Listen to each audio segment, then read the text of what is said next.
Nunca mais um verso meu terás, nunca mais, oh nunca mais. Jurei matar esta cruel paixão fatal, me tem feito tanto mal. Eu não quero mais o teu amor, que tornou-me um sofredor. Ensinou-me por maldade a sofrer tanta saudade, tanta mágoa e tanta dor. E por tudo quanto eu já sofri, pelos versos que eu te dei,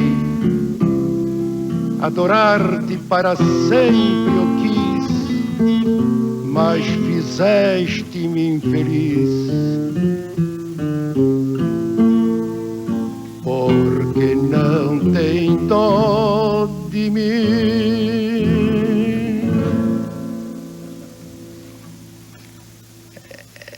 Essa canção, quando eu gravei, fez um sucesso de arromba. Vendeu-se milhares e milhares de discos.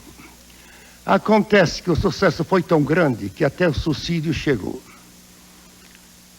Ouvindo essa música, suicidaram 5 apaixonados.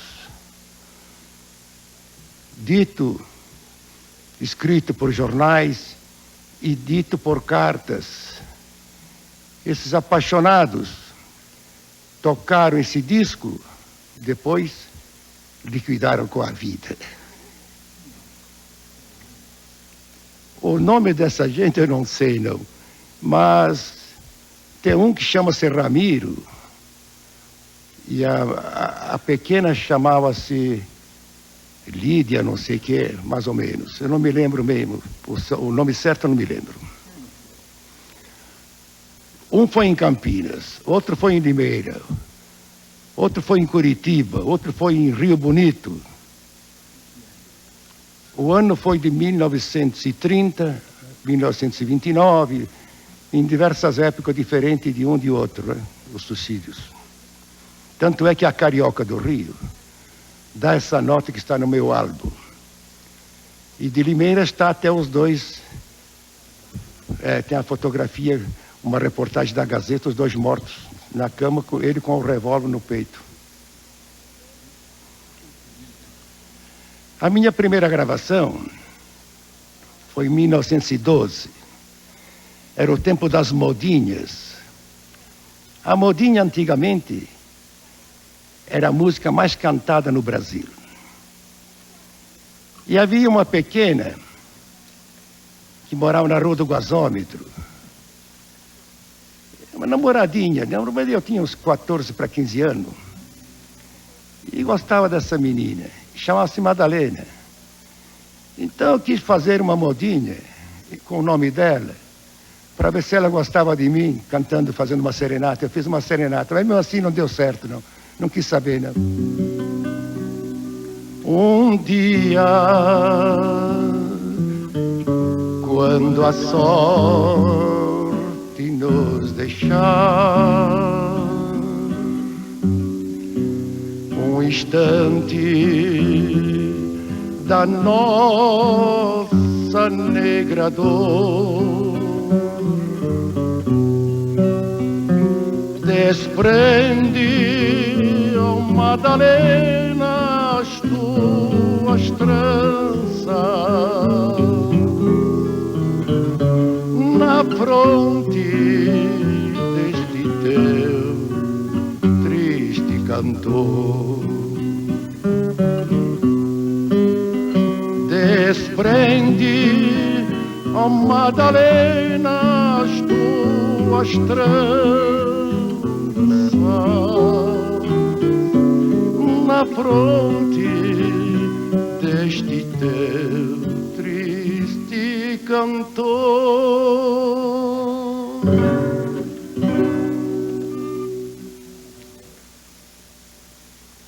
Naquele tempo as mulheres eram bonitas, usavam saias compridas até o sapato, nem se via o sapato delas. A blusa vinha até o pescoço, parecia uma gargantilha. Agora, as mulheres eram muito bonitas, os penteados eram lindos, havia chapéus, havia aquelas que tinham as tranças, cada tranças longas, que era uma moda mesmo, o cabelo naquele tempo não era cabelo cortado, não era cabelo comprido mesmo. E eram muito bonitas as mulheres naquele tempo. Margarida Marques foi uma grande vedete de companhia de revista. Ela era de São Paulo, eram 3 irmãs, moravam na Rua da Abolição, uma travessa da Rua Santo Antônio. E o Canhoto até andou de namoro com a Margarida quando era mocinha. E quando fomos inaugurar a gravação elétrica em 27, no Rio de Janeiro, ela estava com um grande sucesso com uma peça chamada-se Para Todos, no Teatro Carlos Gomes, na Praça Tiradentes. O teatro queimou, e agora tem outro Carlos Gomes. De maneira que o Canhoto havia ganho o concurso do maior violonista do Brasil, que foi foi realizado no Teatro Lírico do Rio de Janeiro, que hoje não existe mais. De maneira que ela nos deu, das 2 sessões, no intervalo das 2 sessões, nos deu 40%. Enchemos o bolso naquela noite. Deu um dinheirão. E trabalhou Catulo, trabalhou João Pernambuco, trabalhou J. Martins do bandolim, o Zé Caíbo, Pescuma, eu, Pilé, Sampaio e o Canhoto. As gravações daquele tempo era uma coisa engraçada. A gravação mecânica, havia um cone, que nem um funil, ligado à máquina, direto à máquina de gravação. E de maneira que o técnico acertava a máquina, a gente fazia uma experiência, uma prova, e era o bastante. Depois podia gravar 20, 30, 40 números naquele ritmo mesmo. Não tinha mais nada. E a voz era sempre aquela. Você tocava um disco, a voz era de um jeito. Tocava outro disco, era a mesma voz. Não mudava de timbre, é sempre a mesma coisa. Gravação mecânica. A elétrica, nós inauguramos a elétrica em 1928. É 28. Foi na Odeon, na Casa Edson do Rio de Janeiro. A gravação elétrica, no começo nós não sabíamos como era gravar eletricamente. Nós, habituados na gravação mecânica, metíamos o vozeirão, quanto mais voz, melhor. O Vicente Celestino era o rei naquele tempo. Para ele, a gravação mecânica era cancha. E para nós, quem tinha voz, gravava. Agora, aqueles que não tinham, muitos cantores de hoje não conseguiam gravar, porque era muito dura a membrana para furar a cera da matriz. E de maneira que nós, quando começamos a gravar, o técnico era alemão, na Casa Edson, disco Odeon. Não me lembro o nome, a Mr. Roeder. Então dizia, baixa, mais baixo, mais baixo, mais baixo. E nós abaixávamos o tom. Em vez ele não queria dizer, chegava um ponto que a gente não alcançava, não dava nada, não saía a voz mais. Então ele queria dizer, era abrandar a voz, fazer a voz meia voz. De maneira que a gente custou. Depois que a gente foi aprendendo e gravar, porque no começo foi um desastre. O Vicente gravou 11 números, não saiu nenhum, estourou tudo. Rachou todo. O Pescoma gravou 8 números, também não saiu. Saiu um disco meu, que eu só gravei um do Chico, que gravou um disco só. Até o Chico, o Francisco Alves, me disse, olha, Paraguaçu, a gravação não está boa. Eu gravei um disco. Você grave um e vê. Se está bom, a gente grava o outro. Senão, não vale a pena. E, por sorte, o meu saiu e do Chico saiu. Os outros não saíram nenhum.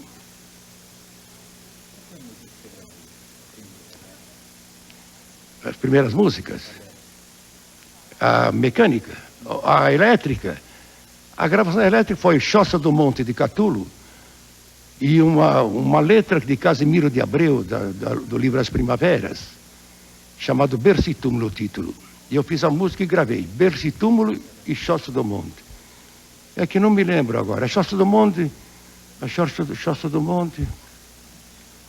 Vamos lembrar da Chopana,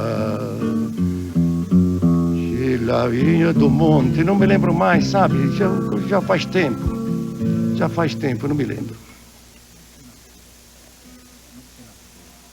Eu nasci na Rua Silva Jardim, no Belém, em 1894, 80 anos passados.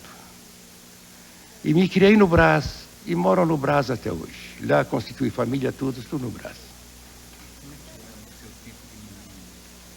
O Belenzinho, aquele tempo, às 7 horas da noite era um deserto. Tinha aqueles bondinhos a burro, puxado a burro.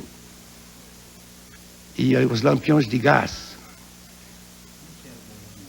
O bondinho tinha 5 bancos, quer dizer, 3 bancos no centro, e um banco de costa para o cocheiro e outro banco de costa para o condutor. Ia 20 passageiros.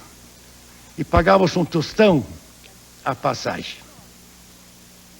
O bonde saía da esquina da Rua Saldanha Marinho, no Belém, e vinha até o mercado. E tinha um que vinha até a Rua do Carmo, mas não subia a ladeira. Parava lá, que ali passava o rio Anhangabaú, está canalizado hoje. De maneira que o bonde parava lá, então mudava os burros, voltava para o Brás outra vez para o Belenzinho. Não subia a ladeira.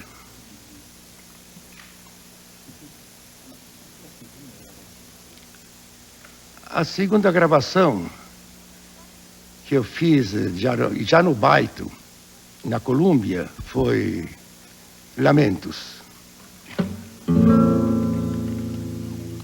Se souberes, querida, que findou-se a vida deste quem te adora,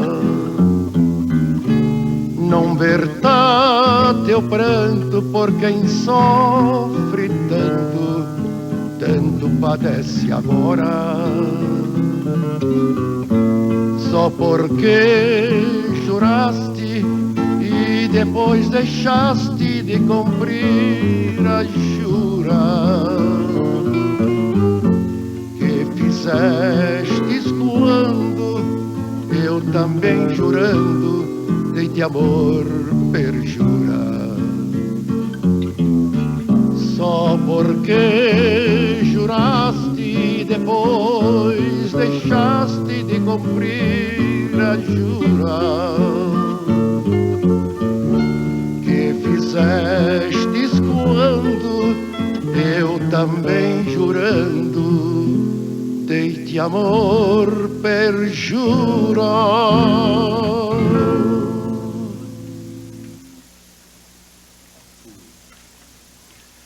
Catulo da Paixão Cearense, um dos maiores poetas do Brasil. Morreu pobre. Em 1939, Catulo me escreve uma carta dizendo que estava passando mal, necessidade. Ele estava precisando ganhar alguma coisa, então me escreveu para ver se eu arrumava alguma coisa em São Paulo. Eu falei com o Baito Júnior, que era o dono da Rádio Cosmo e da Cruzeiro do Sul. Mostrei a carta. Disse, vê, vamos, Paraguaçu, vê o que pode fazer, quer mandar vir ele, manda vir. Vamos fazer uns espetáculos para ele aqui na rádio, aquela coisa toda. E assim fiz. Eu com o doutor Fontes, João da Fontes, que era o diretor da Rádio Cosmo, conversei com ele e acertamos. Escrevemos uma carta, eu assinei a carta. Mandamos vir Catulo em 39 para São Paulo. Aqui ficou um mês e tanto com a gente. Ele declamava os poemas E eu cantava as canções dele na Rádio Cosmo. Depois era o Dr. Ademar de Barros, era o interventor nessa época. Nós fomos falar com o irmão do Ademar, o Antoninho, e arrumamos que o Catulo tinha um livro, era um poema, mas era um livro inteiro. Um poema, um caboclo brasileiro. E queria oferecer em homenagem a Dona Leonor de Barros, a grande dama paulista, grande coração, grande senhora. Então falamos com o Antoninho falou com o Ademar e acertamos. Então levamos Catulo para o Campos Elíseos, ele declamou o livro dele, esse poema, o Caboclo Brasileiro, o último livro dele, que ele escreveu. Nos Campos Elíseos, no Salão Grenat, lá estavam as maiores personalidades de São Paulo.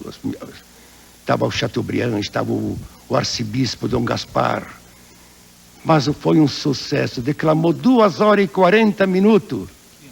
Catulo da Paixão Cearense, declamando o poema dele 2 horas e 40 minutos, sem tomar um copo d'água. E a voz dele parecia de um moço, uma coisa extraordinária. E foi em 39. Como eu conheci Catulo eu conheci. Havia aqui um amigo meu sapateiro, tocava violão muito bem, cantava as canções de Catulo, chamava-se Domingos Rubino.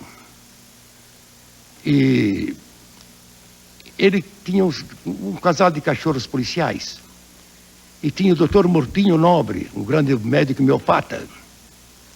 Gostava muito desses cachorros policiais. E o Rubino havia feito amizade com o doutor Nobre, o Mortinho Nobre, por causa desse cachorro que ele tinha dado um casal de cachorro muito bonito para o doutor Mortinho Nobre. Mortinho Nobre era grande amigo de Catulo. Catulo, todas as vezes, de vez em quando ele aparecia em São Paulo, ia para a casa do Mortinho. Então doutor Mortinho falou para o Rubino: o dia que Catulo vier a São Paulo, eu vou te avisar. E o Rubino tornou-se amigo. Quer dizer, conheceu o Catulo por intermédio do doutor Mortinho Nobre. E aí, outra vez que o Catulo veio, o Rubino me avisou. E eu conheci Catulo, foi na casa do doutor Mortinho Nobre. A impressão que eu tive de Catulo, eu era um grande fã dele, um grande admirador de Catulo, mas Catulo era um homem muito severo. Para cantar as canções dele, perto dele, ele precisava saber cantar e saber interpretar, porque ele era exigente. Catulo perguntou-me se eu conhecia algumas canções dele, então eu disse que conhecia diversas, inclusive falei de Palma de Martírio. E cantei Palma de Martírio para ele. Quando Deus cruento vem sangrar meu sentimento e do meu tormento nestas cordas a vibrar, solto o pensamento que se perde no infinito, nesse azul bendito que tem luz no olhar. Catulo chorou, porque essa modinha é uma das primeiras que ele havia escrito e quase não se lembrava mais. Ficou tão comovido até as lágrimas. Então ele fez-me esse verso para mim. O anel do cantor. O cantor não tem anel, então ele fez esse verso para mim. O único cantor que teve essa honra de ter uns versos de Catulo. Qual seria o anel do cantor como tu, Paraguaçu? Como tu, cantor do amor? Esse anel seria uma saudade brilhando, ou melhor, uma saudade cantando na cravação de uma dor.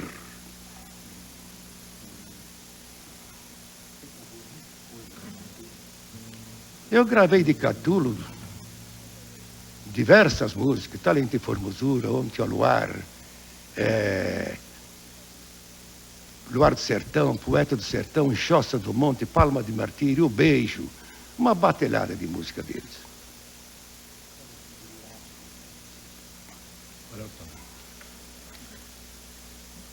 Não há gente ou não, luar como este do sertão.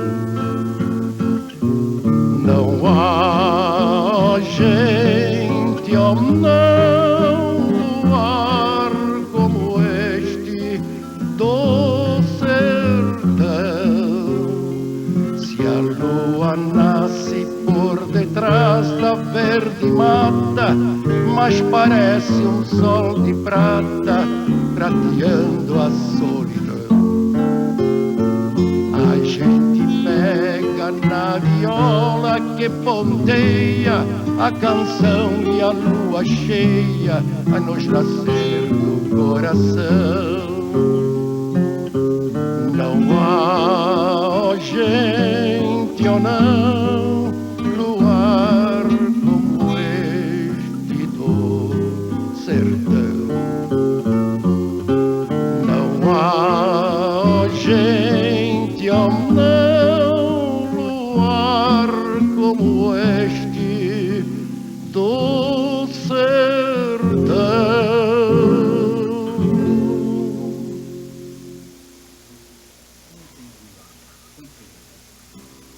Faz uns 40 anos que eu gravei essa música. Ontem ao luar eu gravei no LP que eu gravei para a editora Fermata. Ontem ao luar nós dois numa conversação, tu me perguntaste o que era a dor de uma paixão.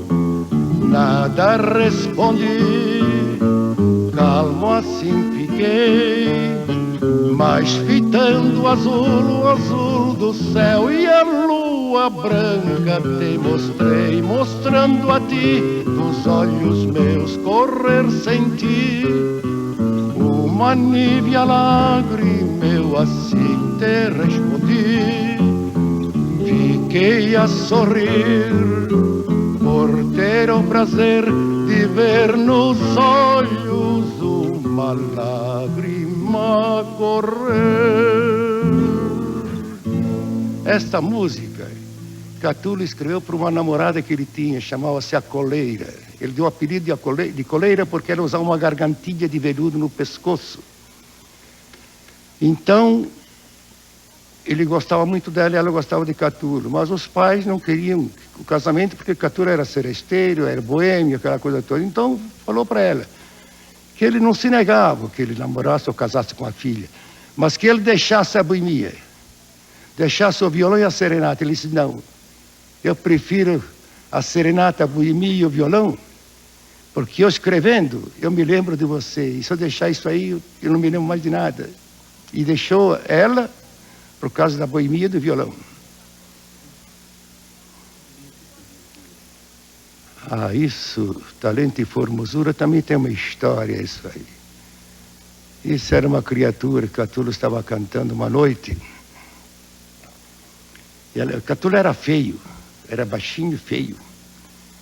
O que ele tinha de grande talento, tinha de feiura, mas era um coração de ouro. Era uma criança grande, Catulo.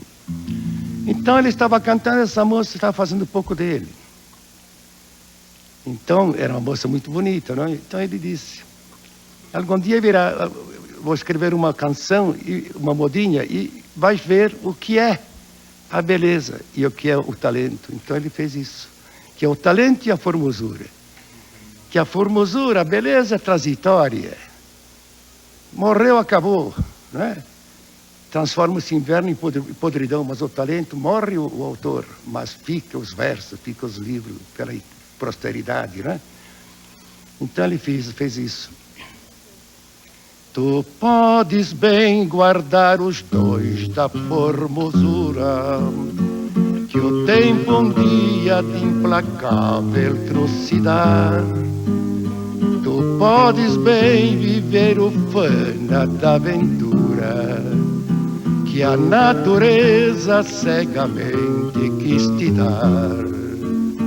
Em glória senda, sempre ovante, de glória cheia no teu sólio triunfante. Antes que a morte vibre em ti funéreo golpe seu, a natureza irá roubando o que te deu.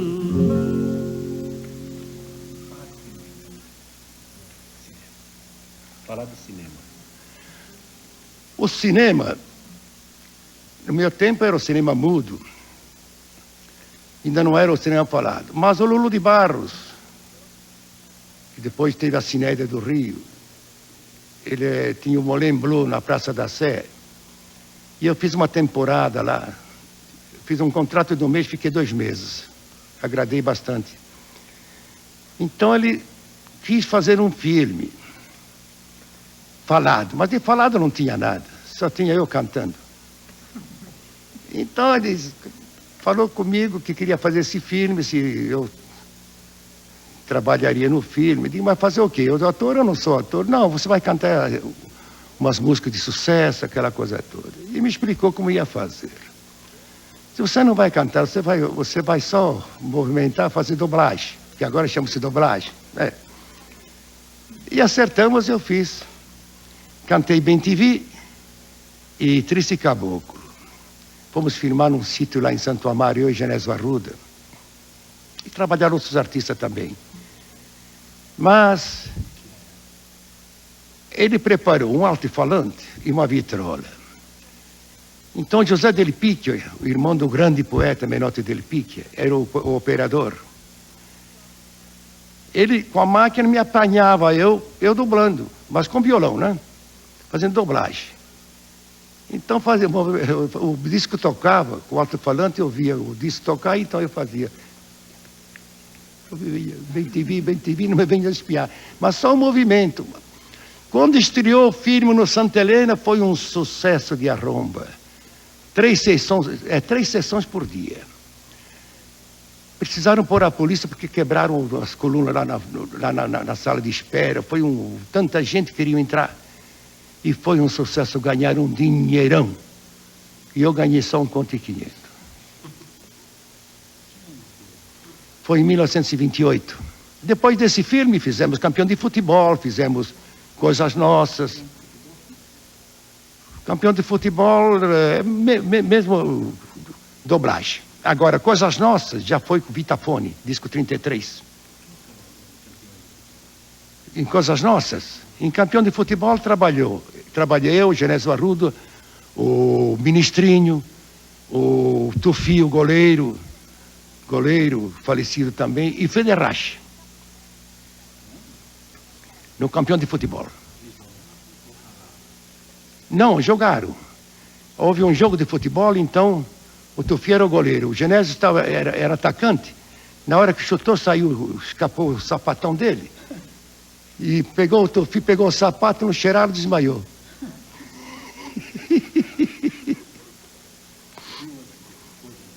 Coisas Nossas trabalhei eu, Procópio Ferreira, Jaime Redondo, Sebastião Arruda, grandes artistas. Isso já Vitafone, né? Depois fizemos Movietone, que o Baito mandou vir. Máquina Movietone, então fizemos, eu e Batista Júnior. Fizemos um short. Ele cantou Mágoa Sertaneja e eu estava com grande sucesso com o Violeiro do Luar. Cantei o Violeiro do Luar. Depois o Capelário me convidou para fazer outro filme, fazendo fita. Aí trabalhou Alberto Marino da Rapaziada do Brás, Alzerinha Camargo, Januário de Oliveira, Príncipe Maluco. Trabalharam uma batelada de gente. Duas músicas cada um. Cada filme, 2 músicas minhas de grande sucesso. Muitos não me lembro mais. Não me lembro mais. Campeão de Futebol foi justamente Saudade de Alguém. É uma serenata, há uma cena de serenata e eu canto Saudade de Alguém. Quando o pensamento voa, vem a dor que nos magoa, vem pungir o coração. E a saudade é tão pungente, vem ferir a toda gente que conserva uma paixão. Nas noites de lua cheia, o meu peito então anseia em querer beijar alguém. Esse alguém que vive ausente me deixou a dor latente na minha alma com desdém. saudade. Todos nós temos na vida saudade de uma mulher querida. Saudade guardamos com devoção de uma mãe. Quanta saudade, saudade do coração.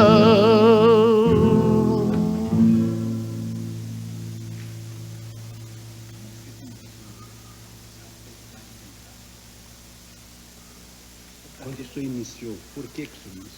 Eu desde menino cantava. Desde menino sempre minha paixão foi cantar. E acontece uma coisa interessante. Havia um amigo de papai que tinha um teatro de marionete na rua Piratini, que chama-se Dom Sebastiano. Ele foi passear na Itália e trouxe um gramofone Vitor com os discos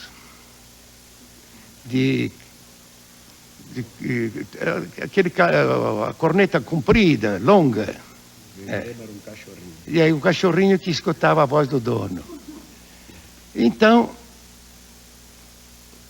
papai era amigo desse Dom Bastiano e pediu que me emprestasse esse gramofone para mostrar para o pessoal, os patrícios dele lá no Belenzinho, a máquina falante, que era uma novidade, ninguém tinha visto ainda gramofone. E o homem emprestou. Foi um sucesso lá no Belenzinho. Eu vi aquilo, eu era garoto. Isso foi em 1907. Fiquei tão apaixonado por aquilo. Mas eu pensei que tivesse uma pessoa cantando dentro do gramofone, dentro daquela caixa. De manhã cedo eu levantei, e fui um dos primeiros que levantei para ver o que é que tinha lá dentro. Se era uma pessoa que cantava ou era aquele disco que tocava. Levantei a máquina, não tinha fundo, tinha uma máquina de relógio dentro, que era justamente que deixava virar o prato. E eu pensei assim, parece mentira, mas é verdade às vezes. Eu pensei, puxa, como eu gostaria de cantar numa coisa dessa. E Deus me fez me deu essa felicidade. Cheguei a gravar centenas de discos, milhares de discos. E aí foi minha paixão, sempre o canto. Cantava, e depois comecei na serenata, né? A serenata, eu fui o rei da serenata de São Paulo. Eu e Canhoto. Me chamavam do Italianinho do Brás. Quando falavam, quem é aquele cantor do Brás? O Italianinho do Brás. Foi por isso que eu troquei de nome, que pus Paraguaçu. Só para não ouvir mais chamar de Italianinho. Em 1909, numa serenata eu conheci Canhoto. Interessante que eu era um fã dele, mas não o conhecia pessoalmente. Ouvia falar dele muito, da grande habilidade de tocar violão que ele tinha.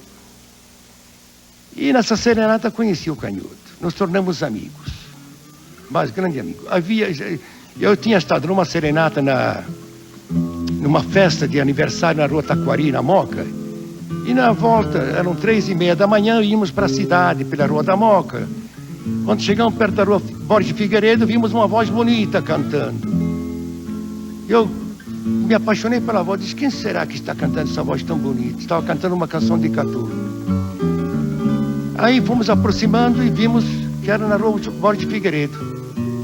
Chegamos até lá, nós estávamos de instrumento. Então eles não viram instrumento, já viram que também nós éramos músicos terceiresteiros. Eu perguntei quem era o cantor. Me apresentaram, era o Belchior da Silveira. Caramuru, era apelido dele. E eu vi um violão todo marchetado de madrepérola. Bonito violão. E quando eles tocaram outra música, o Canhoto tocava com as cordas viradas, a prima para cima e o bordão para baixo. Eu quando vi aquilo, digo, acho que deve ser o Canhoto, entre mim. Quando terminaram de tocar, eu perguntei, quem é aquele que toca violão à esquerda? Disse, aquele é o Canhoto. Quase caí de costa. Ficamos amigos, nos tornamos amigos, desde 1909 até a morte, até a última gravação que nós fizemos. A gravação elétrica, que depois disso ele faleceu. Ele sentiu-se mal. Eu estava gravando justamente esse berço e túmulo. E ele achou esse título muito fúnebre. Ele disse, poxa, não tem, muda esse nome, põe outro nome. Mas não é meu, é de Casimiro de Abreu, a letra. Ele não gostou do título, né? Terminei de cantar, ele sentiu-se mal. Ele sofria do coração, não sabia. Ele correu atrás das cortinas de aniagem que tinha no estúdio. Quando terminou o disco, eu fui atrás dele, fui ver lá, ele estava se abanando com lenço, pálido, suando as bicas. E o que é que foi? Puxa, quase eu pensei que não ia terminar essa gravação. Me deu uma falta de ar, uma falta de ar. E isso foi o primeiro sintoma que ele teve, ele estava com a aorta dilatada. Ele morreu do coração. Morreu dia 7 de setembro de 1928.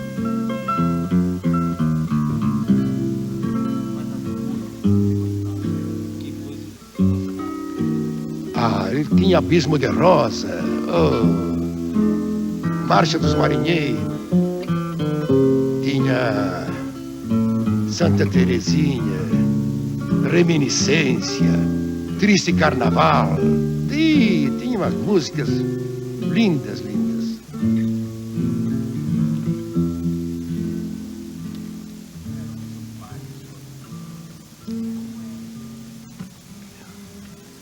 Meus pais eram italianos. Eu sou o primeiro filho brasileiro. Mamãe veio com 2 filhas da Itália e foram morar no Belenzinho. Eu nasci justamente no Belém porque eles foram morar para lá. Depois de 9 meses ou 10 meses eu nasci.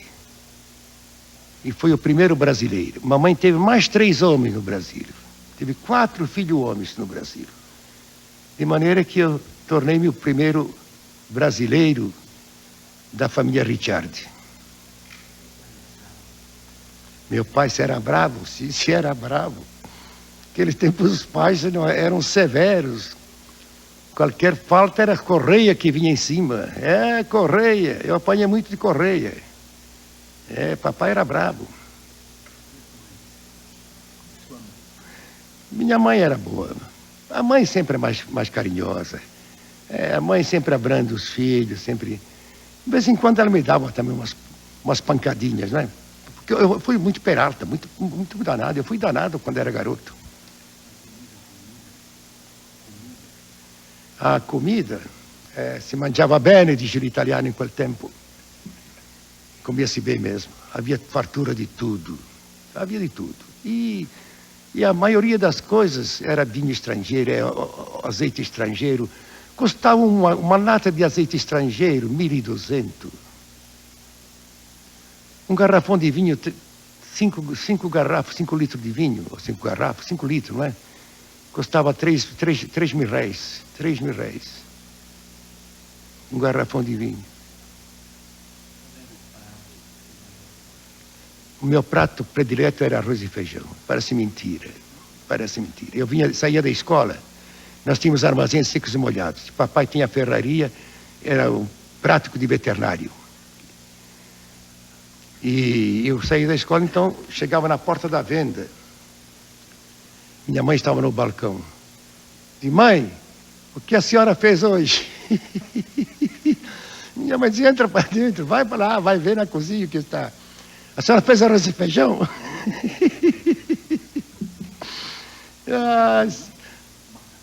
Macarrão gosto também, mas eu gosto de feijoada, eu gosto de tudo. O que é comida eu gosto de tudo, não rejeito nada.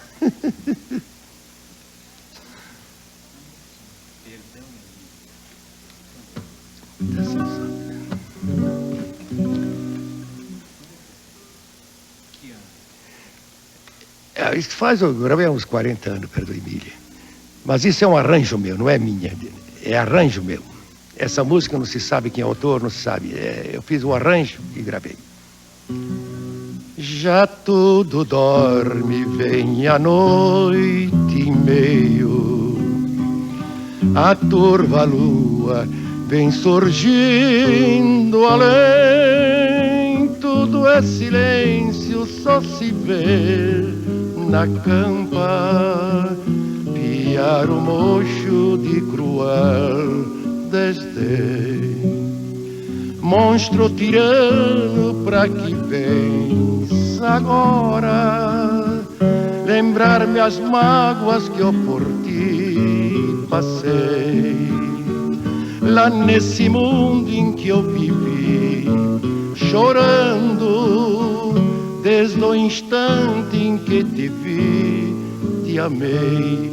Perdão, Emília, se roubei-te a vida, se fui impuro, fui cruel, usado. Perdão, Emília, se manchei teus lábios. Perdão, Emília, para um desgraçado.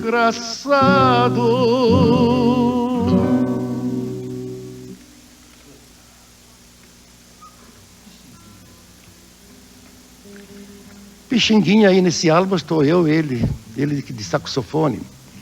Pixinguinha foi um grande amigo meu. Pixinguinha, quando foi a Paris, com os 8 batutas, foi um sucesso extraordinário que ele fez em Paris. Na volta, ele foi a Buenos Aires, fez umas dezenas de gravações. Depois veio para São Paulo, com os 8 batutas, foi tocar no Café Guarani, na rua 15 de novembro. Não sei se lembra do Café Guarani. Era um café, tinha uma orquestra, uma grande orquestra. Mas quando o Pixinguinha contrataram o Pixinguinha com os 8 batutas, que haviam feito grande sucesso no Rio, em Paris. Então, todas as noites eu estava, todas as tardes, eu, Sampaio, Canhoto, nós íamos lá tomar um café. O café custava R$200. O garçom era nosso amigo. Quando estava a xícara vazia, ele passava e enchia. E a gente pagava só R$200. Tomava 3, 4, 5 cafés. E ficávamos com o Pixinguinha a tarde toda. Quando saíam de lá, eles tocavam aqui, num cabarezinho aí, uma boate que tinha aí na Antártica, no Parque Antártica. Na frente de onde está o campo do Palmeiro. Era uma pequena boate. E à noite nós estávamos lá. De maneira que a vida nossa era Café Guarani e a boate. O mês e pouco que ficou o Pixinguinha aqui, ficamos sempre juntos. O Almirante fez a velha guarda. E foi, não sei se vocês se lembram disso, no Ibirapuera. Fizemos grande sucesso. E veio o Patrício Teixeira, veio o Calheiros. Só o Vicente não veio porque o Vicente não pôde vir nessa época. Foi um sucesso a velha guarda. Agora, todas as vezes que eu ia ao Rio, eu ia encontrar com o Pixinguinha no Bar Gouveia, da Travessa do Ouvidor. 10 horas, 10 e pouco, o Pixinguinha estava lá. Eu sabia o lugar e já ia lá. E a última vez, um mês antes, ou um mês e meio antes, eu tinha estado no Rio, e tinha estado com o Pixinguinha. Quando eu voltei, cheguei no domingo de manhã, fui para o hotel, um barzinho que eu ia tomar café lá perto. Fui tomar uma média. Então ele disse, sabe que morreu um grande amigo seu? De quem? Adivinha? Diga, não posso adivinhar. O Pixinguinha. Digo, mas como? Ele já tinha tido 2 derrames, 2 ou 3 derrames. De maneira que foi fazer batizar um menino, morrendo da igreja. Sentiu-se mal na igreja e morreu lá dentro. Não pude ir no enterro dele porque eu cheguei de manhã, o enterro era de manhã, parece que às 10 horas, mas era em Inhaúma, longe, muito longe, eu não pude ir no enterro dele. Mas era grande amigo meu. Ele tocava flauta, o instrumento dele era a flauta, 13 chaves. E esse urubu malandro que vocês tocaram outra noite, lembrei-me deles, né? Era um grande sucesso. Ele puxava uma nota longa, um fôlego. Vocês não fazem isso. Bom, o Madoni não pode fazer isso. Fizemos uma gravação com o Altamiro Carinho. Ah, ele faz isso, ele faz. É. E era um sucesso. Em Paris esse urubu malandro foi um sucesso extraordinário. Agora tinha música deles linda, Porque Queres. Conhece Porque Queres? Sofre Porque Queres. Que coisa louca.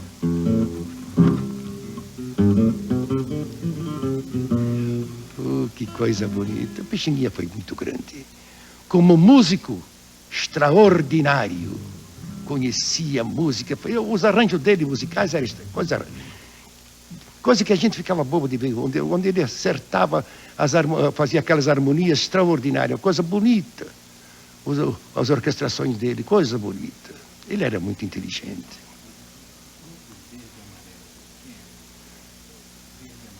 Era meu, o Grupo Verde e Amarelo foi eu que fundei. Tinha 3 violões, 3 ou 4 violões. Era o José Camargo, Sampaio,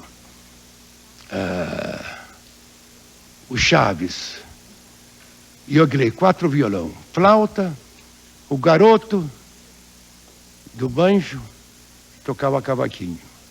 Esse era o Grupo Verde e Amarelo meu. E o Nestor Amaral. O Nestor. O Zé Carioca. O Zé Carioca.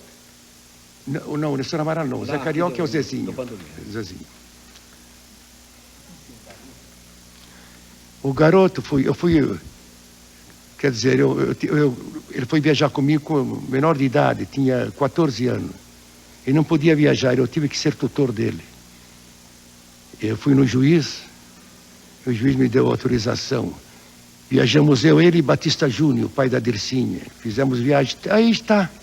Tem uma fotografia no álbum. Eu, o garoto, em Piracicaba, e Batista Júnior. E ele viajou muito, muito tempo comigo. Depois eu lancei ele na rádio. Eu lancei ele e Nestor Amaral, os dois juntos, na Rádio Cruzeiro do Sul. Eu que lancei eles na rádio.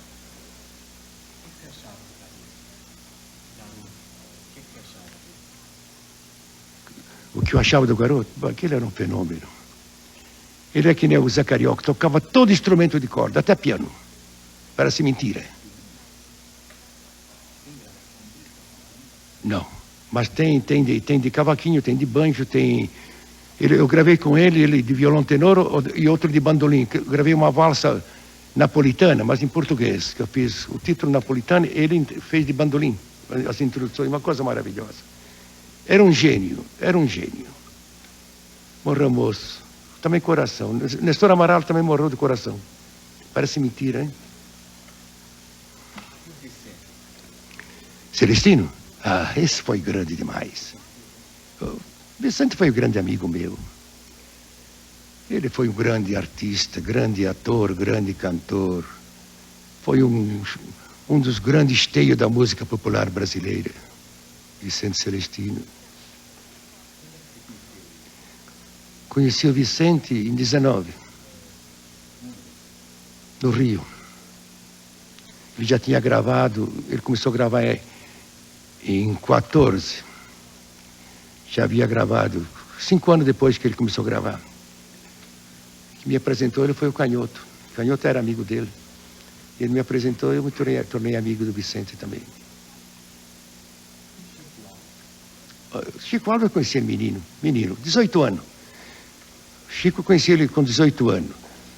Agora, eu conheci ele por intermédio da irmã dele, que eu era muito amigo da irmã dele, a Nair Alves. Era uma vedete de companhia de revistas. Também uma moça bonita, a Nair, já falecida. E eles estavam trabalhando no Meyer, uma companhia de revista. O Chico fazia umas continhas e cantava. Eu e Canhoto havíamos ido visitar Catulo. Catulo morava na rua Dias da Cruz, em Piedade. E nós vimos descendo a pé e passamos lá no cinema, lá Cine Teatro.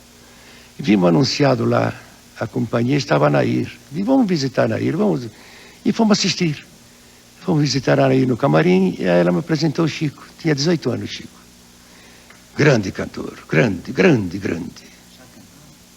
Já cantava e já se acompanhava o violão. Só que a voz dele naquele tempo era atenorada, não era aquela voz de barítono como ele tinha ultimamente, mas aquela vozinha bonita, muito bonita. Ele tinha uma voz muito bonita, o Chico.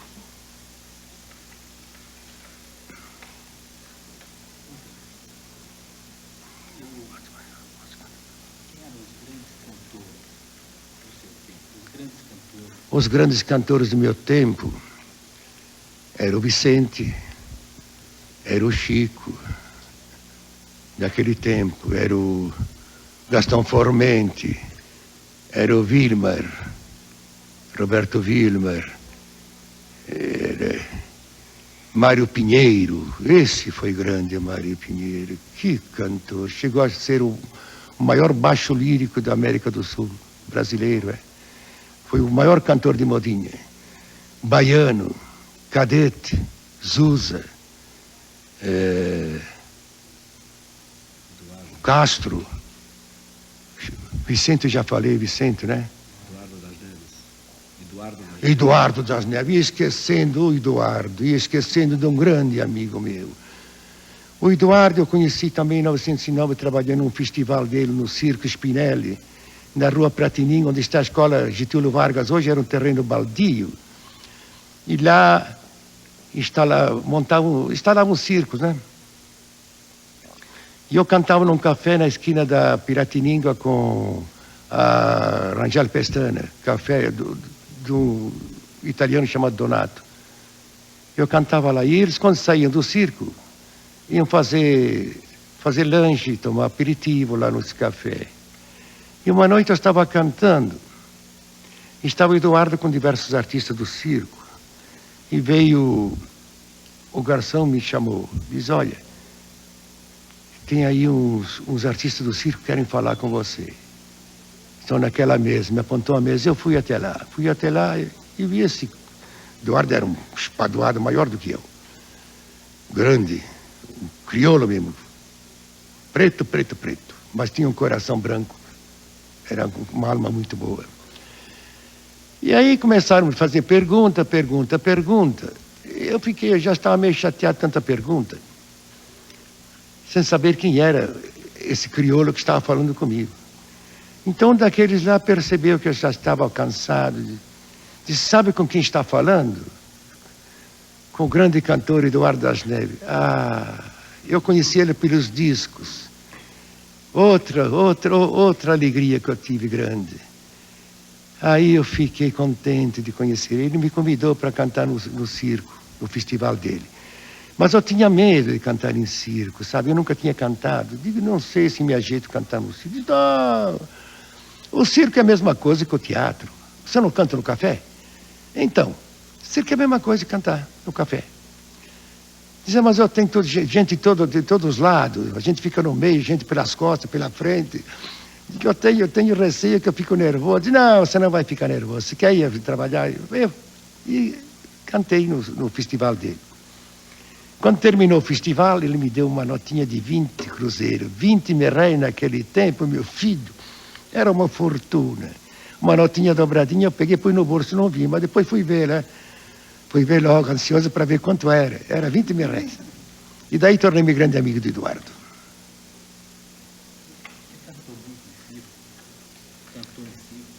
Cantei muito em circo, cinema, salões cantei em todo lugar. Comecei na serenata, né? Basta dizer serenata, seresteiro, acabei em teatro. Trabalhei em teatro, muitos teatros. Aliás, eu e Canhoto está aí nesse álbum aí. Tem o conjunto que nós trabalhamos no Municipal. Tudo vestido de sertanejo. Eu estou de smoke, o Pescuma está de casaquinha, Canhoto de smoke, mas os outros músicos eram tudo sertanejo, chapéu de palha. Que nem os oito batutas, nós aqui fizemos os 8 turuna, paulistas.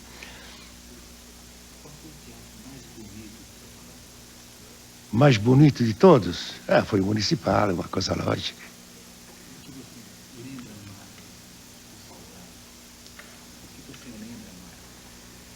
Que eu vou lembrar da serenata, não é?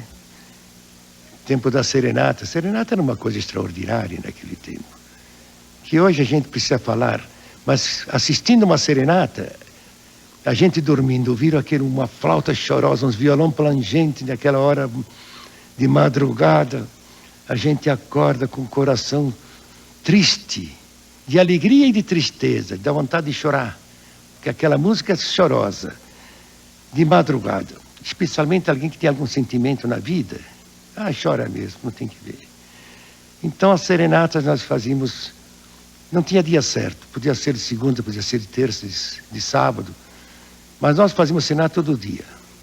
Havia umas casas de italianos muitos bons, que a gente, quando ia tocar lá, fazer serenata, eles abriam a porta, a gente entrava, já ia matar frango, já fazia uma macarronada, o vinho nunca faltava nessas casas. Então nós já sabíamos onde tinha que encher a barriga. E a turma, sabe, era esfomeado naquele tempo. Então íamos todos para lá. Diziam, vamos na casa de quem hoje? Vamos na casa de fulano. E a gente ia fazer serenata lá. Depois entrava na casa, comia, bebia, saía de manhã cedo, bem reforçado, e ia dormir.